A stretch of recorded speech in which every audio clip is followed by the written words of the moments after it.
মরহুমা বেগম খালেদা জিয়ার মাগফেরাত কামনায় দোয়া মাহফিল।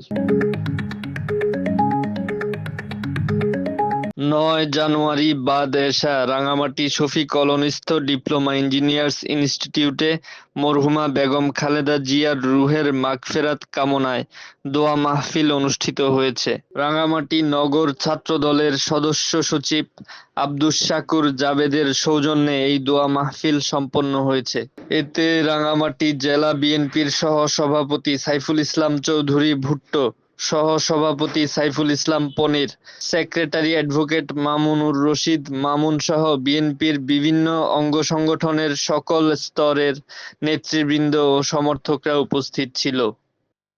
এছাড়া নিকটস্থ মাদ্রাসার অসংখ্য ছাত্র এবং এলাকার ধর্মপ্রাণ মুসল্লিরাও উক্ত দোয়া মাহফিলে অংশগ্রহণ করে। মিলাদ মাহফিলে উপস্থিত বক্তারা বলেন, মরহুম বেগম খালেদা জিয়া কেবল একজন দেশনেত্রী ছিলেন না, তিনি ছিলেন দেশপ্রেমিকের সর্বোৎকৃষ্ট উদাহরণ। সারাটি জীবনভর রাজনৈতিক অঙ্গনে তার ত্যাগ, তিতিক্ষা ও মায়া-মমতা, দেশপ্রেম সকলের মনে লালিত হবে এই দেশ যতদিন থাকবে ততদিন। এই দেশ যতদিন তাকে মনে রাখবে, তার আদর্শ লালন করবে, ততদিন এই দেশের সমৃদ্ধিতে কেউ পথের কাঁটা হয়ে বাধা দিতে পারবে না। আহমেদ রুস্তম রায়হান, নির্বাহী সম্পাদক, সাপ্তাহিক পার্বত্য কণ্ঠ।